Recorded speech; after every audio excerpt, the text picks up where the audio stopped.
ጊዜው 1980ዎቹ ነው። ሀገራችን ኢትዮጵያ በሶሻሊዝም ርዕዮተ ዓለም እየተንሳፈፈች ትገኛለች። ወቅቱ እግዚአብሔር የለም የሚለው የክህደት አስተሳሰብ ገኖበት ሀገራችን በሌኒዝም ማርክሲዝም እንቅስቃሴ እየተፈተነች ትገኛለች። የቅድስት ቤተክርስቲያን ልጆች ደግሞ በሶሻሊዝም ርዕዮተ ዓለም እየተቃኙ የተለያዩ ስቃዮችን እያዩ ይገኛል። ቤተክርስቲያንም የኋላ ታሪኳ ተዘንግቶ ለሀገር ያበረከተችው አስተዋጽኦ ተረስቶ ፍጹም የተረገጠችበት ዘመን ነበር።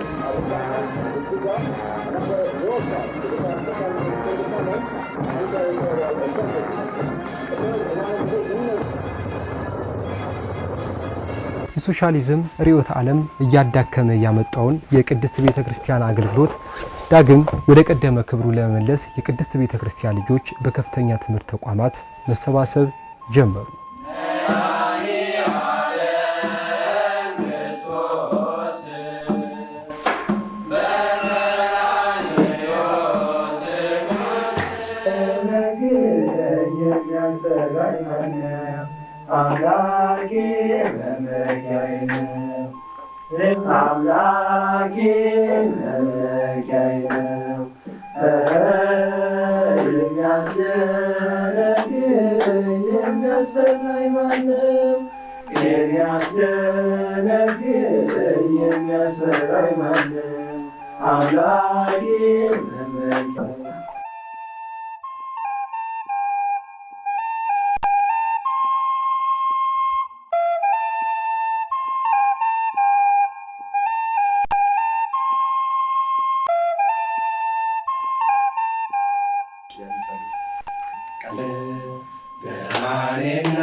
መሰባሰባቸውም በወቅቱ የነበረውን እንቅስቃሴ በቅድስት ቤተክርስቲያን ላይ እየደረሰ የነበረውን ጫና ለመከላከል በመሆኑ በጽዋ ማህበራት በተምሮ ማስተማር በየጫካው እንዲሁም በተማሪዎች የመኝታ ክፍል እየተገናኙ ስለ ቅድስት ቤተክርስቲያን ማሰብ መምከር እንዴት እናድናት የሚለውን ማውጠጠን ጀመሩ። እንግዲህ እግዚአብሔር አምላክ መጀመሪያ ቃል ኪዳን የተቀበለች እናታችን ነች። ኪዳንን ከሄድኩም ስለ ራሚ ብሎ ከመረጧቸው ጋር ቃል ኪዳን ያደረግኩ ብሎ አስቀድሞ የተናገረ በ1983 ዓመተ ምህረት በከፍተኛ ትምህርት ተቋማት የሚማሩ ተማሪዎች ሁሉ ወደ ብላቴ እንዲዘምቱ በወቅቱ የነበረው መንግስት ትዕዛዝ ሰጠ። በዚህ መሰረት እንግዲህ የታሰበው ሁሉ ይፈርሳል ተብሎ ቢጠበቅም እግዚአብሔር በወጀብና በአውሎ ንፋስ ውስጥ መንገድ አለው እንደተባለ ሁሉ አንድ አይነት ዓላማ ያላቸው ሰዎች በጦር ማሰልጠኛ ካምፕ ውስጥ ተገናኙ። ወንዶች ኩትት በለው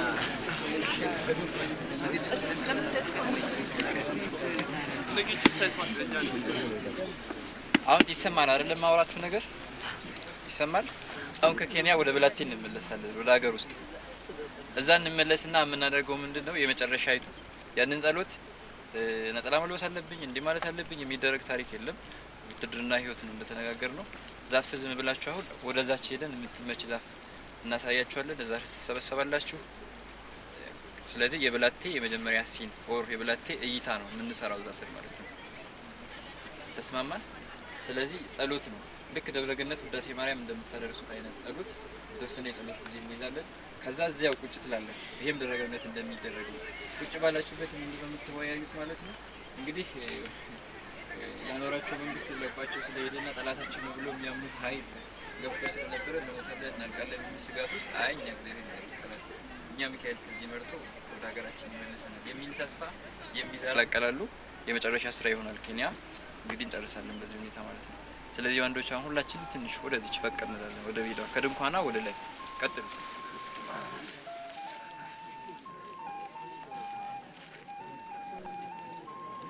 ከዚህ በመነሳት ነበር በብርቱ ወንድሞችና እህቶች ጥረት ዛሬ ላይ የምናየው ማኅበረ ቅዱሳን የተወለደው።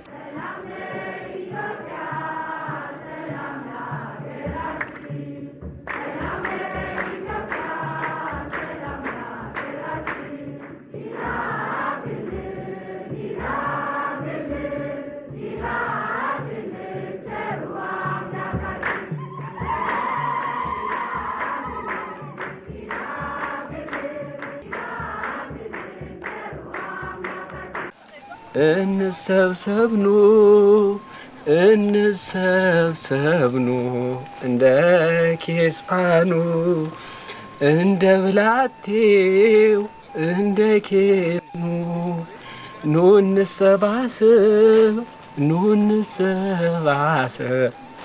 በእምነት እናብብ እንሰብሰብኑ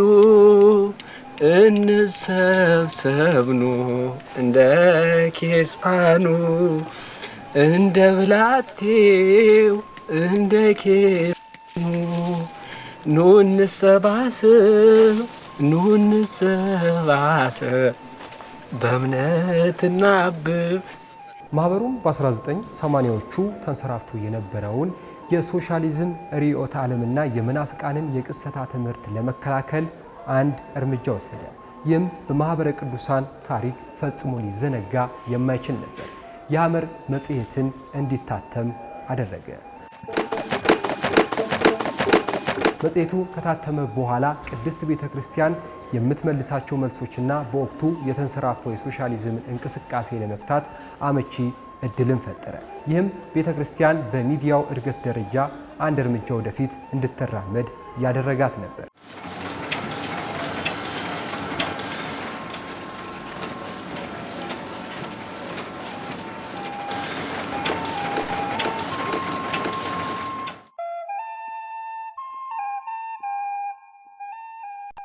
ሐመር መጽሔትም ለመጀመሪያ ጊዜ በወርሃ ሚያዝያ 7 አይነት ይዘት ያላቸውን ጥንቅሮች በ40 ገጽ አካታ መታተም ጀመረች።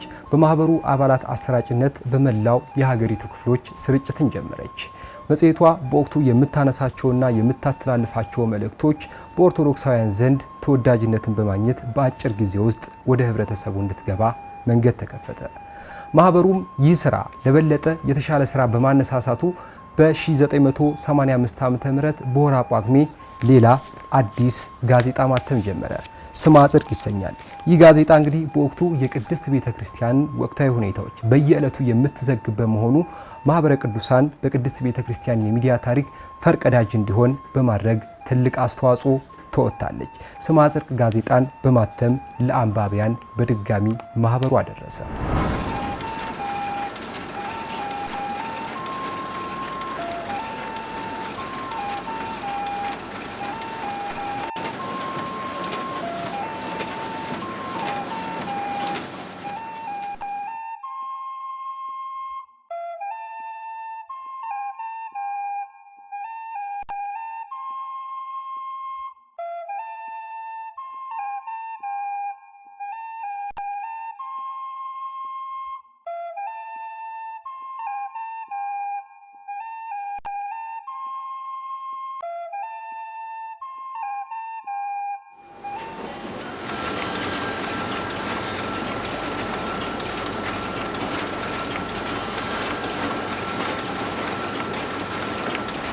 በቅድስት ቤተ ክርስቲያን የሚዲያ እድገት ደረጃ የማይቻለውን ሁሉ እየፈጸመ አለኝታነቱን እያስመሰከረ የሚገኘው የማኅበረ ቅዱሳን የህትመት ታሪክ ዛሬ ላይ አዲስ ምዕራፍ ይዟል።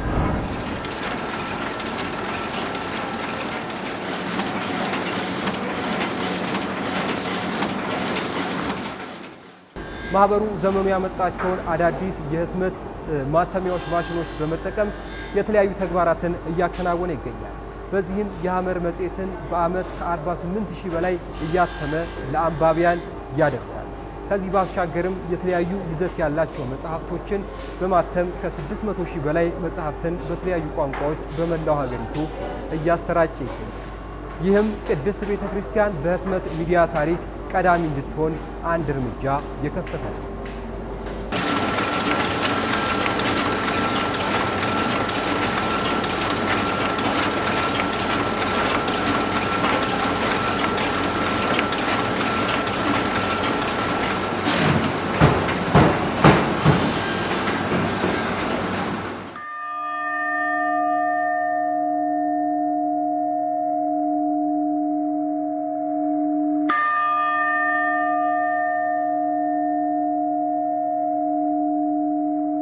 ማህበሩ ዘመኑ የሚያመጣቸውን የቴክኖሎጂ ግብአቶች ለመልካም አጋጣሚ በመጠቀም ሌላ አኩሪ ታሪክ ፈጸመ።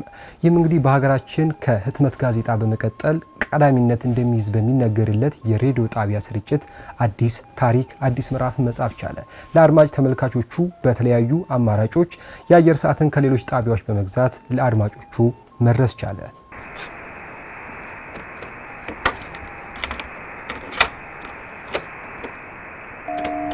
ይህን የሚሰሙ ጆሮዎቻችሁ የተመሰገኑ ናቸው።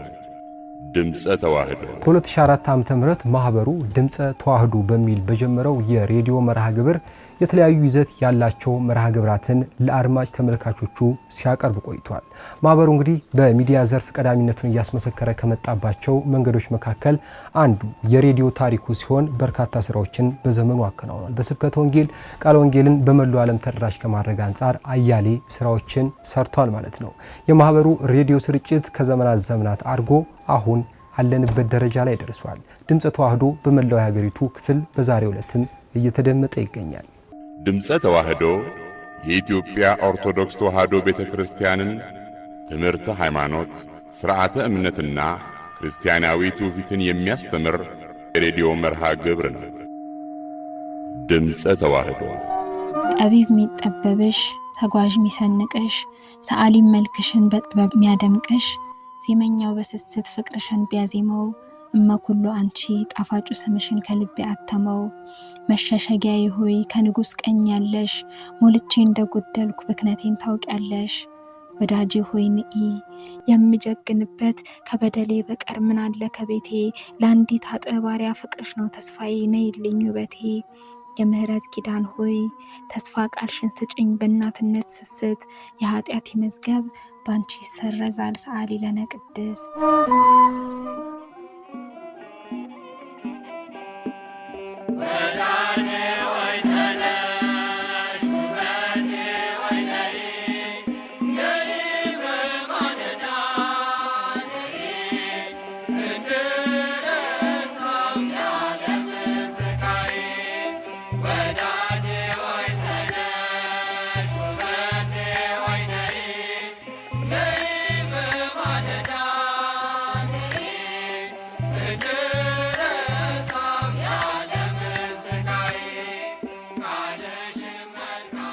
ሰላም ጤና ይስጥልን። የተወደዳችሁ አድማጮቻችን እንደምን ቆይታችኋል?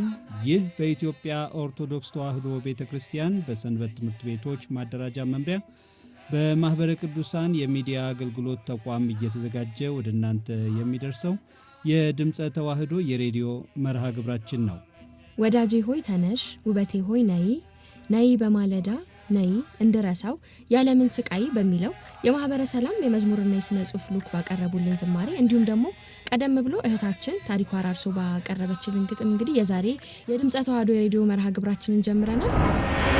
ሰብሕዎ ለአምላክነ ሃሌሉያ ለእግዚአብሔር ሰብሕዎ ለአምላክነ ሃሌሉያ ለእግዚአብሔር በሰማይ በምድር በሰማይ በምድር በሰማይ በምድር በሰማይ በምድር በሰማይ በምድር በሰማይ በምድር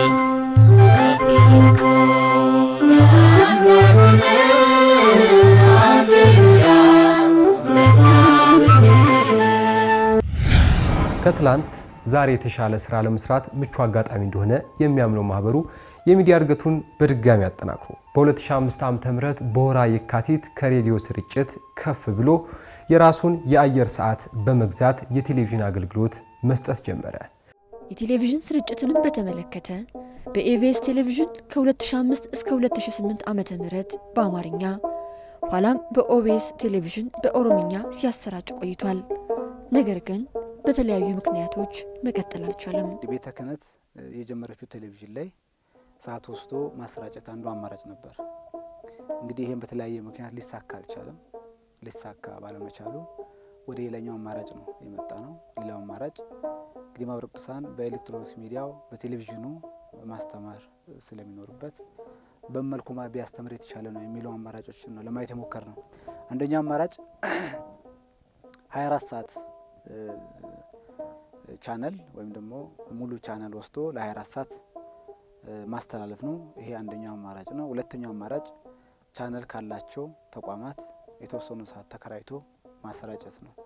እንግዲህ ከነዚህ ሁለቱ አማራጮች የተሻለ ሆኖ የተገኘው በተለያየ ምክንያት ማለት ነው ሰዓት ከተለያዩ ቻናል ካላቸው ሰዎች ሰዓት ወስደን ማሰራጨቱን የመረጥ ነው። በሂደት ግን ሰዓቱን እያሳደግን የምንሄድበት ሁኔታ መኖር አለበት የሚል ነው።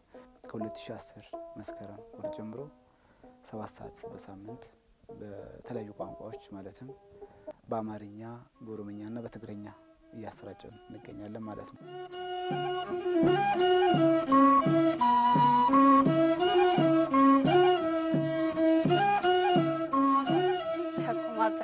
ማህበርና ማህበረ ቅዱሳን ቋብ ዘመነ ማቴዎስ ናብ ዘመነ ማርቆስ በሰላም አብጽሕኩም እናበለ ለመጀመሪያ ጊዜ በአሊፍ ናይ ቴሌቪዥን መርሃ ግብሩ መጀመሩን ትገልጽ አብይ ሓጎስ ይስማዓና። አባ ፊልማ ፈፉራ ቁልቁሉ ያሳዳን ዋቃ ቶኪቻስን ዋቂፋና አሸማ አርከፉኔ ወርዶፍቶታ ሰገንታ ቴሌቪዥኒ ወልዳ ቁልቁሎታ ኩን ቆጲ አዳ በረሃራ በረኩመ ለማፍኩዳን ሰበቤፈቹን ቆጴፈኔ በገነጋን እትንሲንገ ሰብሕዎ ለአምላክነ ሃሌሉያ ለእግዚአብሔር። እነሆ መስከረም 1 ቀን ማህበረ ቅዱሳን የቴሌቪዥን መንፈሳዊ መርሃ ግብር በአሊፍ የቴሌቪዥን ጣቢያ ከናንተ ጋር ተገናኝቷል። እንኳን አደረሳችሁ፣ እንኳን አደረሰን።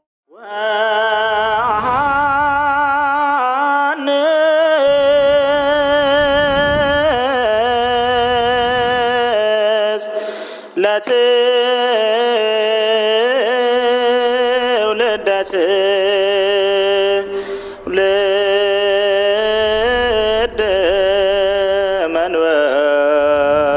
መንበረከ ይገንያ ሰማያት ለስብሐቲከ እግዚኦ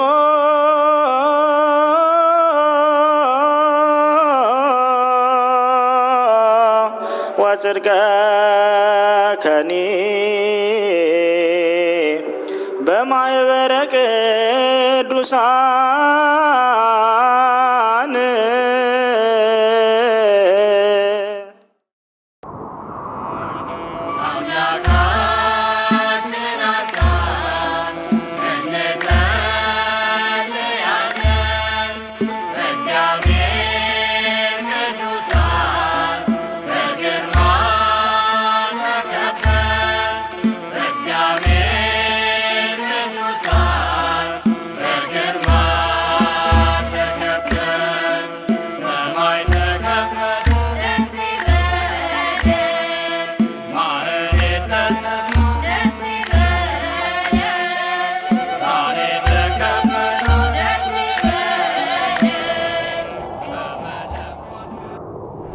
ይህም የኦርቶዶክሳውያን ፍላጎት ከዘመኑ ጋር አብሮ እንዲጓዝ ምቹ መደላደልን የፈጠረ ነበር።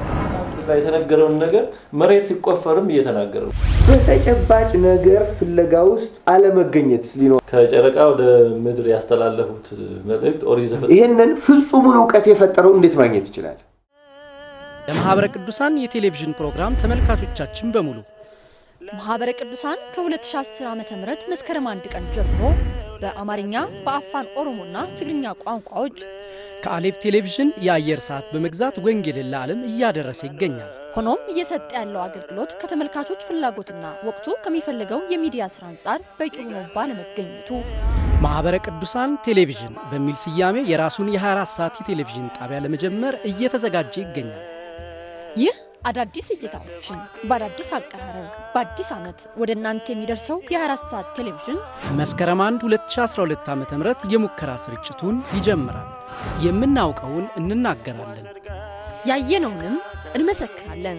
ማህበረ ቅዱሳን ቴሌቪዥን በማህበረ ቅዱሳን በዘመናችን ሚዲያ ያለውን አስተዋጽኦ የተረዳው ማህበሩ የራሱን የቴሌቪዥን ጣቢያ 2012 ዓ.ም ላይ በወራ መስከረም በራሱና በቅድስት ቤተክርስቲያን የሚዲያ ታሪክ ፈርቀዳጅ የሆነውን የማህበረ ቅዱሳን ቴሌቪዥን አገልግሎት በ3 ቋንቋዎች ጀመረ።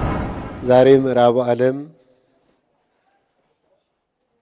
የቤተክርስቲያንን መልእክት የሚተላለፈው በሚዲያ ነው። በየአጥቢያ ቤተክርስቲያን የሚሰጠው ትምህርት ብዙ ወሳኝ ላይሆን ይችላል። ቤተክርስቲያን ለማይመጡ ምዕመናን ሚዲያ ወሳኝ ናቸው። የኢትዮጵያን ኦርቶዶክስ ተዋሕዶ ቤተክርስቲያን የከፈተችው ሚዲያ ጥሩ ነው። በማህበረ ቅዱሳን የተከፈተው ሚዲያ ደግሞ ጥሩ ነው። ከነዚህ ሚዲያ የ24 ሰዓት ውስጥ ደግሞ የአንዳንድ ሰዓት እየገዛን በመሃል ላይ የየራሳችን ስርጭት ብናደርግ ይመረጣል የሚል እምነት አለኝ። በተረፈ ይህንን እንቅስቃሴያችሁ ቀጥሉበት። መላው ዓለም ይሰማዋል፣ መላው ዓለም ያዳምጠዋል። በተለይ የማህበረ ቅዱሳን መልእክት በዚህ በምዕራቡ ዓለም በአሜሪካ፣ በአውስትራሊያ እንዲሁ በተለያዩ አረቦች አገር ያሉ ልጆቻችንን ጆሮአቸውን ከፍተው የሚሰሙት የሚያደምጡ ስለሆነ በርቱ፣ ተበራቱ እንላለን። እንኳን ደስ አላችሁ እላለሁ። እግዚአብሔር ይስጥልኝ። ሀገራችን ኢትዮጵያ የብዙ ቋንቋ ተናጋሪ ሕዝብ ያለባት ሀገር ነች። አማኞቹንም ስናይ የኦርቶዶክስ እምነት ተከታይ የሆኑት ከሁሉም ብሔር ብሔረሰቦች የተወጣጡ ሕዝቦች እንደመሆናቸው መጠን የተለያዩ ቋንቋዎችን ነው በጣም ብዙ ቋንቋዎች የሚነገርባት ሀገር እንደመሆኗ መጠን ሰዎች በሚሰሙት ቋንቋ ሊረዱ በሚችሉበት ቋንቋ ማስተማር የግድ ነው። አሁን ካለው ሁኔታ አንፃር ምርጫ አይደለም ይሄ። በዚህ ማስተማር የግድ ነው። አሁንም እኛ የጀመርነው በትንሹ ጀምረን ቅድም እንደገለጽኩኝ እያሳደገን እንሄዳለን እንጂ አሁን የጀመርነው ስራ በቂ ነው ብለን እናስባለን። በዚህ ብቻ ያልተገደበው ማህበሩም በመንፈሳዊ ቴሌቪዥን ጣቢያዎች ታሪክ የመጀመሪያ የሆነውን የቀጥታ ስርጭት መርሃ ግብርም ግንቦት ወር 2014 ዓ.ም ላይ ጀመረ። የማህበረ ቅዱሳን ብሮድካስት አገልግሎት ተቋም ተመልካቾቻችን እየተከታተላችሁ የምትገኙት የማህበረ ቅዱሳንን 30ኛ ዓመት የምስረታ በዓልና የማህበረ ቅዱሳን ቴሌቪዥንን የቀጥታ ስርጭት ማስጀመሪያ መርሃ ግብር ከጠቅላይ ቤተ ክህነት ነው እያስተላለፍን የምንገኘው። እንግዲህ የተለያዩ ሊቃነ ጳጳሳት በቦታው ተገኝተዋል። በርካታ መምህራን፣ አባቶች፣ ምእመናን የዚህ በዓል ተጋሪ ሆነው እየተከበረ ነው የሚገኘው። የዛሬውን በዓል ወይም ይህን እያከበር ነው ያለውን 30ኛ ዓመቱን ልዩ የሚያደርገው በ1985 ዓመተ ምህረት በጥር ወር በሐመር መጽሔትና በ1985 ዓመተ ምህረት በጳጉሜን ወር በስመ ጽድቅ ጋዜጣ የተጀመረው ስብከተ ወንጌልን በሚዲያ የማድረስ አገልግሎት አድጎ የ24 ሰዓት ቴሌቪዥን አገልግሎት ባለቤት የሆነው ማህበራችን ነው ዛሬ በመንፈሳዊ ተቋማት ወይም በመንፈሳዊ ቴሌቪዥኖች እና በቤተክርስቲያናችንም የመጀመሪያው የሆነውን የቀጥታ ስርጭት በዚህ ልዩ በዓል ዕለት መጀመሩ ነው። ዛሬ ላይ የማህበረ ቅዱሳን ብሮድካስት አገልግሎት አድጎ የራሱን ስቱዲዮ በመገንባት ዘመኑ የፈጠራቸውን አዳዲስ የቴክኖሎጂ ግብዓቶችን በማሟላት የራሱን መደበኛ አገልጋዮች በመቅጠር በ3 ቋንቋዎች ይሰጥ የነበረውን አገልግሎት ወደ 7 በማሳደግ ከ40 በላይ መርሃ ግብራትን በየሳምንቱ ለአድማጭ ተመልካቾቹ እያደረሰ ይገኛል። በቴሌቪዥናችን ስናስተላልፍባቸው የነበሩትን ቋንቋዎች ከ1 ወደ 2 ከ2 ወደ 5 አሳድገን ስናስቃኛችሁ ቆየን። አሁን ደግሞ በሲዳምኛ ቋንቋ አኖ ቤቱ ቁላዋ ያንነ ምቱ ማጋነሱነነ አሜን። ዛሬው ዕለት ጥቅምት 20 2015 ዓ.ም ለጣቢያው 7ኛ የስርጭት ቋንቋ የሆነው የወላይትኛ ቋንቋ በብፁዕ አቡነ ይስሐቅ የወላይታና ዳውሮ አህጉረ ስብከት ሊቀ ጳጳስ መልካም ፍቃድ ለማስጀመር በቅቷል። ቶሳናን ቶሳ ድሎያናን ሄዙሱንታን እስቶሳን አማኖስ በወቅታዊ ጉዳዮች ሞጋች የሆኑ መርሃ ግብራትን ለአድማጭ ተመልካቾች በማድረስ ኦርቶዶክሳዊ ተኮር ጥቃቶችን በማጋለጥ በህፃናት በሃይማኖታዊ ትምህርቶች እንዲሁም በዜናና ቤተክርስቲያን በማሳወቅ ረገድ ዘርፈ ብዙ ስራዎችን ብሮድካስት ተቋሙ እያከናወነ ይገኛል። በአርሲ ዞን አንዳንድ ወረዳዎች በኦርቶዶክሳውያን ላይ የሚፈጸመውን ጥቃት በጥብቅ እንደሚያወግዝና የጸጥታ አካላትም ጥቃቱን እንዲከላከሉ የመንበረ ፓትርያርክ ጠቅላይ ጽሕፈት ቤት ጠየቀ። እዚህ ሄደ ተአምር አድራጊ በዚህ የሚባል ለማዳዲስ አሁን የሚሰጣቸው ስሞች አሉ።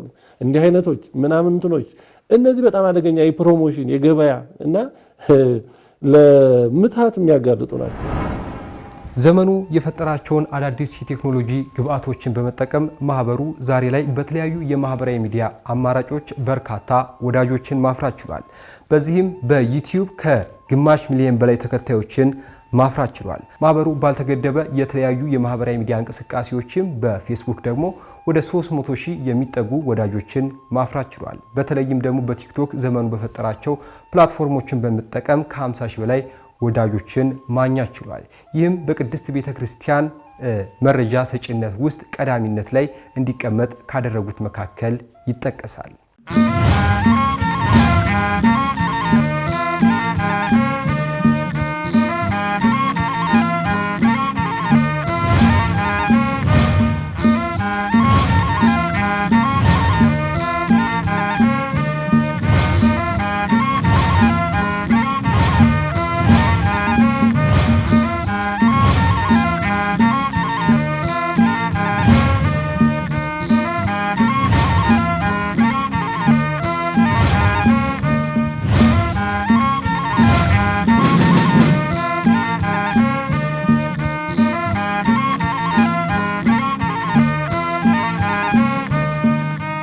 የምናውቀውን እንናገራለን፣ ያየነውንም እንመሰክራለን። ከሐመር መጽሔት በመነሳት የጀመረው የማህበረ ቅዱሳን የሚዲያ ጉዞ ዛሬ ላይ 34ኛ ዓመቱን ለማክበር በቅቷል። ቅድስት ቤተክርስቲያን በሁለንተናዊ ዘርፍ የመሪነት ሚናዋን ስትወጣ ማየትን ዓላማ አድርጎ የተነሳው ማህበሩ የተለያዩ ይዘት ያላቸው መርሃ ግብራትን በቴሌቪዥን በህትመት እንዲሁም በሬዲዮ ለአድማጭ ተመልካቾቹ እያደረሰ 34ኛ ዓመት የምስረታ በዓሉን እነሆ ግንቦት 1 በድምቀት ያከብራል።